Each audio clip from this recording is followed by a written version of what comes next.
Is he the greatest African player ever? I can give you a real short. No.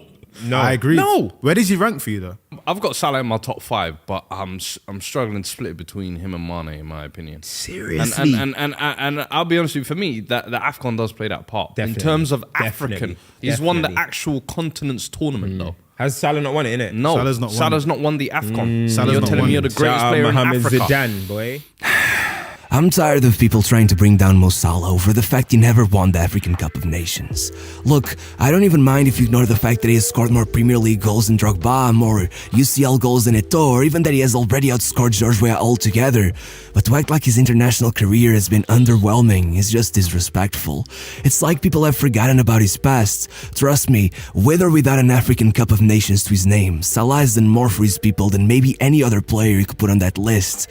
Since after all, what many fail to realize is that this was never a fair comparison to begin with, because Mo Salah's journey started on the very same day that Egyptian football died. It was the 1st of February 2012. About a year had passed since the military had overthrown the government of dictator Hosni Mubarak, and as many were led to believe the Arab Spring was cooling down, the revolution was still very much alive among the Al-Ahly ultras. At the peak of protests at Tahrir Square, those same ultras at times deemed hooligans were the ones who stepped in and shielded the protesters from police brutality. Regardless, by the end of the riots, over 800 souls had been lost. Once the military took over, the ultras didn't seem to see any difference between them and the armed forces they had fought over the past weeks. Before you knew it, they were direct enemies, and so on that infamous day, as everyone knew the tension between Al-Masri and Al-Ahly fans would be at an all-time high, the police had no interest in protecting them. So when the fans invaded the pitch following an historic 3-1 comeback, not much was done to contain them, and in the blink of an eye, they were heading towards their rivals looking for blood. While the police made some efforts to protect the players and staff, they barely took a second look at the away supporters, who in an attempt to flee the attacks ended up rushing towards the only gate available, only to find that no one had even bothered to open it. Some were attacked, some fell off the stands, most were trampled and crushed. By the end, 74 had passed away and over 500 were injured. That day, Bill Shankly's famous quote resonated more than ever with Egyptian football fans. Football isn't about life and death. I can assure you it is much more important than that. 1 month later, the league had been cancelled. It would be 2 years before another full league season took place, another 4 before the fans were allowed back in the stands. As a consequence, most of the league's top players fled the country, and some, including even Abu Trika, at the time seen by many as the country's greatest player, announced their retirement. But above all, what worried the fans the most was the national team. Having just become the first ever nation to take 3 AFCON titles in a row, now totaling 7, by 2010, Egypt had established themselves as the strongest football nation in Africa. But as they set their eyes on qualifying for a World Cup for the first time in 24 years, the disaster took place. Instability took over, and by the end of 2011, they had failed to qualify for the African Cup of Nations for the first time since 1978. As they entered the darkest time in their history, they needed someone who could keep that flame burning. In a world without football, the kids needed someone they could aspire to be, but no one could have guessed that hero they looked for was playing for El Mokaloun, who had finished at the very bottom of the table just a year before. Though they didn't realize it then, that man was the next king of Egypt. That man was Mohamed Salah. He had only arrived at the club 5 years earlier, aged only 14, and having played academy football for only a year. Before that, all his experience came from either playing on the streets or playing futsal. Even his previous club had only found him by mere chance after they sent a scout to look at some other kid. Regardless, when El Mokaloun found him, Salah held on to this one chance as hard as he could. Not even the fact that he lived 4 hours away from their training grounds was enough to stop him. He pretty much dropped out of school and accepted that until he made it, his time would either be spent training, getting to training, getting back from training, or sleeping. As he told ESPN, it wasn't easy. I suffered a lot. But thankfully for him, he wouldn't have to endure that pain much longer. You see, up to that point he had always played as a left back, but then one of the academy coaches moved him up front, and in a flash, he had turned into the most promising player at the academy, even getting his own personal room at their facilities, so he wouldn't have to spend so much time traveling.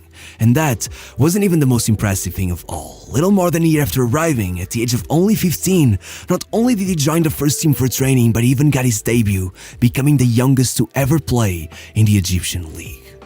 Less than 2 years later, he became a regular. Little more than a year after that, he had become the club's star. By February of that year, Salah had scored 7 and assisted 3 in just 15 matches, had already been called up to the national team twice, and Zamalek, one of the biggest clubs in the country, were already trying to sign him. But then, well, you know what happened. With his entire world crumbling, over the next few months, the only positive thing Salah could hold on to was his call up to the Olympic Games, so he joined the team in preparation and hoped something magical would happen. And then, it did. With seemingly every player lacking actual game time, they set up a friendly versus FC Basel, and though Salah would start on the bench, then, with the game tie, they brought him in for the second half, and as the president of Basel described it, "I will never forget what I saw that day on that pitch. It was freezing cold, but it was still amazing. I had never seen a player with so much speed in my entire life." By the end, Salah had scored twice, and against the flow of the match, the Egyptian under-23s had won.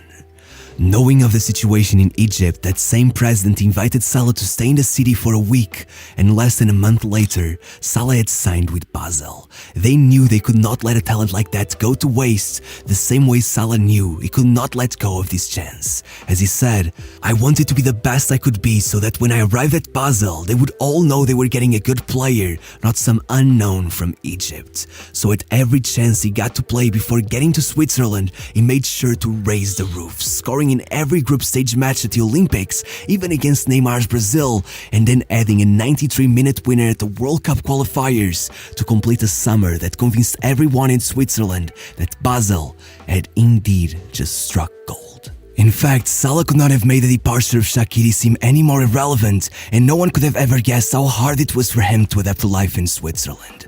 Despite the cold, despite not knowing a word of the language, despite feeling completely isolated, Salah ran riot on the pitch, even if he was still mostly starting on the bench, totaling 21 goal contributions in just 2,700 minutes of football, and impressing the most in the Europa League, where he led Basel to the greatest campaign in their history.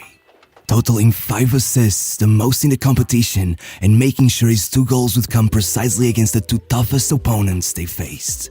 First against Tottenham to force their match into a penalty shootout, and then in the semi-finals against Chelsea at the Stamford Bridge, though Basel would fall 1 step short of the final regardless.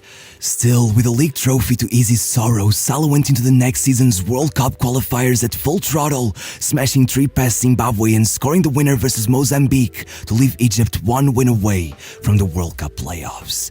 Then, going back to Switzerland, scoring 3 goals in 4 Champions League playoff matches to ensure their place in the competition in what I can only guess was a warm-up, only to then come back and add the final blow versus Guinea, which not only put them in the playoffs, but also made Salah the qualifiers' top scorer. Regardless, just as he was 1 step away from bringing joy back to his people, Ghana destroyed them 6-1 in the first leg, and all hope faded away. And with the Egyptian league still suspended, the last thing the fans could hold on to was Salah himself. But thankfully for them, over the next 6 months, not only did he take his league performances to a whole new level, but he matched Chelsea in the Champions League twice and made sure to score on both occasions, making it now 3-3 against the Blues and getting every Premier League club on his tail during the winter transfer market, getting within inches of joining Liverpool, only for 1 call from Jose Mourinho to be enough to change his mind completely. But though it made sense at the time, though Chelsea was the more dominant team, they also had everyone from Hazard, Lukaku, Oscar, Ramirez, Willian, Torres, Eto'o and Schürrle, and with Mourinho being notorious for rarely changing his starting lineup, as Salah would one day admit, "Looking back, I was given the wrong advice." By the end of that first season, he had only been afforded 500 minutes on the pitch. It honestly looked as if his career had stagnated, and next season, it only got worse. In October, after only managing to beat Shrewsbury Town thanks to an own goal, Mourinho personally criticized Salah, claiming he felt he had been let down. A month later, Egypt missed out on qualification to yet another African Cup of Nations, and by January, with only 3 Premier League appearances to his name, as Salah said himself, "My dream was slipping away, and I didn't want to be a victim. I had 2 options, to accept they were right for putting me on the bench, or to prove them wrong. So I felt like, no, I need to go."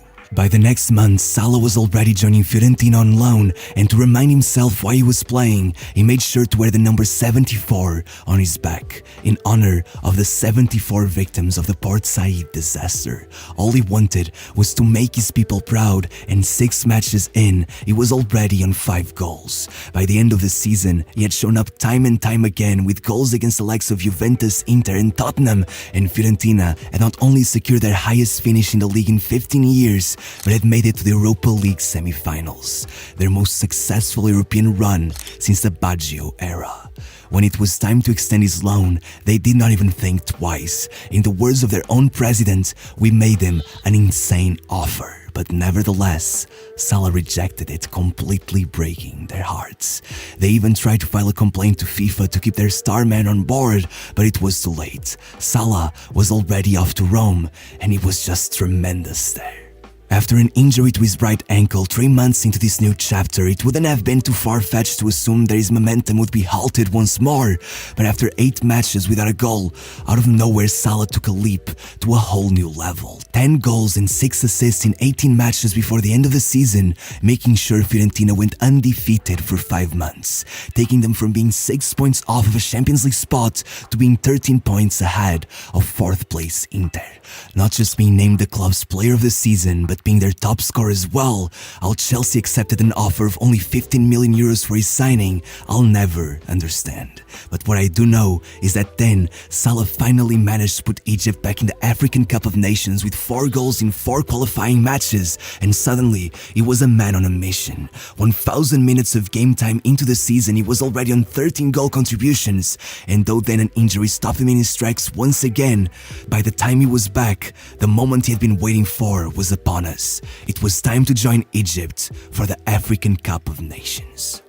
After a goalless opening match, Salah assisted the only goal versus Uganda, then he scored the only goal versus Ghana to put them in the knockouts, and after a narrow win against Morocco, it was again Salah who scored the only goal in the semi-final. But then, though he assisted the opener in the final with 2 minutes to go, the Egyptian defense collapsed and Abubakar scored to turn the match around.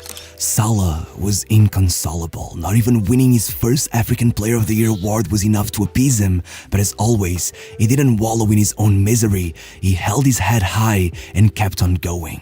By the end of the season, he was on 34 goal contributions in 3,100 minutes of football, had led Roma to the highest points tally in their history, had taken the Player of the Season award, but most importantly of all, it was finally time to go back to the Premier League and show them what he had been missing. And after a club record 42 million euros, Liverpool finally got the man they had been hunting for years. And no matter how many fans insisted that he was nothing but a Chelsea flop, a reject, that he was destined for failure, that they would be better off signing Aaron Lennon, Klopp trusted him, and 2 months later he had already scored 6 and assisted another. But before he doubled back on all of that, the biggest game of his career had arrived. It was the decisive match of the World Cup qualifying stages, Egypt versus Congo. If Egypt won, they would be in the World Cup for the first time in 28 years, and all responsibility had been laid on Salah's shoulders. He could not budge, and so, after a little more than an hour of game time, it happened. Salah had scored, but as the clock approached the 90-minute mark, Congo tied the match. In Salah's own words, "I could hardly comprehend what I saw. I just couldn't accept that we wouldn't qualify. I was totally crushed. I fell to the floor, but as soon as I hit the ground, I realized that my teammates could not see me like that. So, I forced myself back up. But even as I did, I was burning inside. I'd say that was probably the hardest moment of my life." 3 minutes into injury time, a player fell in the box and the referee pointed to the penalty spot. As the stadium erupted, as most of the Egyptian staff ran into the pitch, as the commentator repeatedly thanked God for that moment, one man stood still. Mo Salah was the one tasked with making that miracle come true. And then, he did. The prophecy had been fulfilled. Egypt were back in the World Cup. In Salah's own words, it was a special moment for all, but to qualify in that manner, the world's greatest writers would struggle to come up with an ending like that. But that's where Salah was wrong. that wasn't the ending. Fueled by that moment, over the next 7 months, Salah played one of the greatest seasons in the history of the Premier League. 32 league goals not only earned him the Golden Boot, but were enough to break the league's all-time goal-scoring record. When the awards were handed out, he took every single one available. From the FWA to the PFA, the FSF, the Premier League itself, and even the fans named him the Player of the Year. It was only the second time in history that it ever happened, but none of that even accounted for his Champions League campaign. 10 goals and 4 assists in less than 900 minutes up until the final. No player from Africa or Liverpool had ever hit double digits in the competition. In fact, no opponent had been left untouched. Salah scored against every team he faced, but as Liverpool reached their first final in 11 years, as Salah got within inches of closing off one of the greatest campaigns of all time, 30 minutes into the final, Ramos nearly broke his arm, and Salah was carried out in tears. Without him, Liverpool lost and ended the season without a single trophy. And to make it all that much more worrying, then it was announced there was a chance Salah would not be recovered in time for the World Cup. In Egypt, the cries echoed across the country. One newspaper deemed Ramos public enemy number 1. Another claimed that its people would never forgive him. A lawyer even tried suing him for $1 billion, citing physical and psychological harm to the nation of Egypt. Thankfully, Salah somehow still made it to the World Cup, and even though he would have to be rested for the first match, watching his team crumble under Uruguay, even though he would lose the second match despite scoring a penalty, by the time he loved the Saudi goalkeeper to open the scoreboard in the next match, even if it was already impossible for Egypt to qualify to the next stage, none of it mattered. That was Egypt's first open play goal at a World Cup since 1934. It was the first time in their history they were ahead in the world's greatest competition. In that moment, that was all that mattered. Hope had been restored in Egypt, and its people could not be more proud of their son.